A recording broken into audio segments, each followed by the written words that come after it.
Hakim Agung Sudrajat Dimyati ini ditahan oleh KPK selama 20 hari ke depan karena diduga ia menerima gratifikasi dengan penanganan perkara yang sedang dihadapi oleh Mahkamah yang sedang dihadapi begitu. Dan informasi paling baru juga kita akan berbincang mengenai Hakim Agung Sudrajat Dimyati ini yang ditetapkan sebagai tersangka pertama Hakim Agung oleh KPK. Kita akan berbincang bersama dengan Profesor Dr. Irwansyah, Guru Besar Fakultas Hukum Universitas Hasanuddin Makassar. Selamat petang, Prof. Ya, selamat petang, Mbak. Prof, Hakim Agung Sudrajat Dimyati ini sudah menyerahkan diri, ia menjadi Hakim Agung pertama ditetapkan KPK sebagai tersangka kasus gratifikasi. Apa yang dinilai dari seorang Prof? Ya, tentu semua kita ikut prihatin yang mendalam atas tragedi di mana seorang Hakim Agung diduga kuat terlibat dalam kasus dugaan suap penanganan perkara di Mahkamah Agung.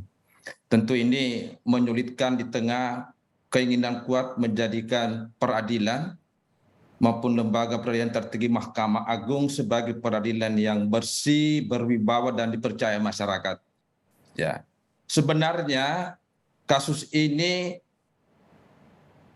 modusnya sama dengan yang lainnya, di mana di tengah pemilik kewenangan yang besar itu juga berpotensi terjadinya penyimpangan. Dalam hal ini terjadinya transaksi di mana kewenangan itu akan ditukar dengan jual beli atau transaksi putusan. Oke. Ya. Ya, Prof. Nah, Ya. Kemudian juga mengapa sih akhirnya Hakim Agung ini bisa terseret kasus suap, Prof?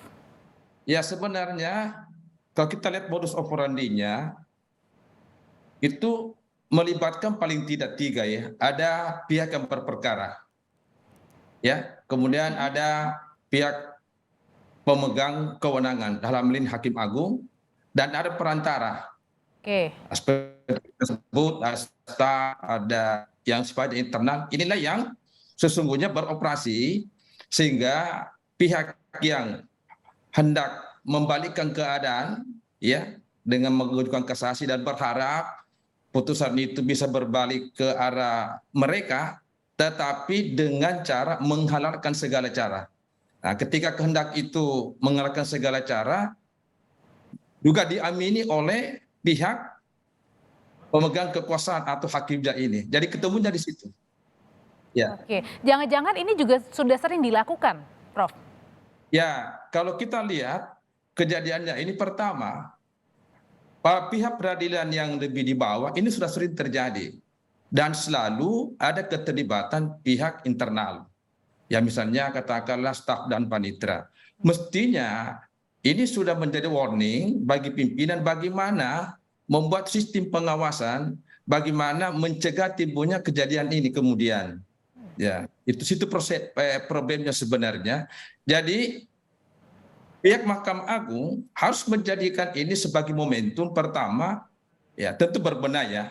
Paling tidak kasus ini tentu oleh KPK akan terus dibuka, misalnya peluang yang bersangkutan ini dengan timnya atau kasus-kasus yang dia pernah tangani, tentu bisa dibuka, dilihat, dikaji, kemudian para pihak tadi yang terlibat bisa juga berpotensi dengan misalnya Hakim Agung yang lain ya. Ini kan Oke, ada. artinya bisa membuka lagi ya kemungkinan untuk kasus-kasus lainnya yang ditangani. Nah, tapi kemudian Prof, ini kan sebenarnya ada seleksi Hakim Agung juga. Kenapa akhirnya sampai kemudian Hakim Agung ini terseret juga dalam kasus gratifikasi? Dan bahkan di tahun 2013 Sudrajat ini pernah diisukan ada lobby-lobby yang ada berasal di toilet waktu pada saat melakukan uji fit and proper test di tahun 2013 untuk uji Mahkamah Agung atau Hakim Agung. Betul. Ya mestinya Hakim Agung itu memiliki standar yang tinggi, baik moralitasnya, kapasitasnya, rekam jejaknya. Tentu menjadi problem dan menjadi tanda tanya besar ketika ini diloloskan, padahal di tengah kuat terjadi misalnya ada cacat dari segi etika dan moral. Ya, mestinya itu dipersoalkan dan mungkin dipertimbangkan ya.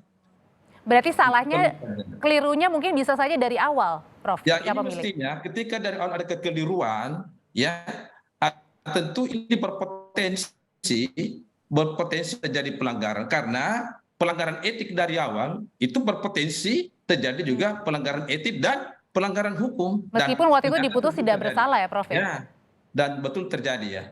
Ya. Oke. Nah, artinya pada saat itu, pada saat di awal-awal tadi Prof bilang harusnya waktu itu ditindak lebih lanjut. Padahal tapi kan artinya tidak. Kemudian akhirnya sekarang terungkap berapa Ya. tahun kemudian. Nah, bagaimana dengan pengawasan internal yang dilakukan juga di Mahkamah Agung? Ya, sebenarnya saya kira Mahkamah Agung sudah terus berbenah, SOP terus dikembangkan, pengawasan internal, pengawasan eksternal dan sebagainya. Bagi saya ada hal yang menarik, tentu ke depan tidak hanya semata dari sisi norma saja, dari segi kaidah, tetapi mungkin yang pertama adalah bisa juga dikaitkan dengan bagaimana beban perkara, ya. Kemudian ya di tengah banyaknya perkara yang masuk pada tingkat kasasi dengan jumlah hakim agung yang terbatas, ya, bagaimana rasio dalam penanganan perkara. Yang kedua juga tentu ada faktor pendorong ya terjadinya kasus ini, mungkin ya itu gaya hidup mewah, ya itu sudah mulai dikedepankan menjadi salah satu Oke. faktor pemicu ya. Ya kenapa orang rela menggadaikan kewenangannya ditukar dengan transaksi-transaksi atau jual beli jabatan seperti itu. Ya. Oke, kalau gitu Prof, gampang nggak sih untuk menilai seseorang hakim agung ini, apakah dia berintegritas, jujur, Ya. atau sebaliknya nih, kayaknya ada lobby-lobby di belakangnya. Itu gampang nggak Prof kalau kayak gitu? Ya ini kan soal profesionalisme, soal tanggung jawab, moralitas, kejujuran. Itu harus melekat ya. Nah, kemudian saya katakan tadi, moralitas yang baik itu akan bisa menentukan arah proses dan putusan itu. Karena meskipun barangkali ada keterbatasan, tetapi hakim Oke. memiliki moralitas yang tinggi, itu akan melahirkan putusan yang tidak hanya adil, tapi juga pasti, bermanfaat, dan dipercaya oleh publik. Ya. Oke, berarti informasi yang paling didapat adalah tergantung dari moralitas seorang hakim agung untuk menentukan nanti putusan apa yang saat ini sedang ditanganinya. Terima kasih Profesor Ya, Dr. baik. Irwansyah, Guru Besar Fakultas Hukum Universitas Hasanuddin Makassar, sudah berbagi informasi di Breaking News.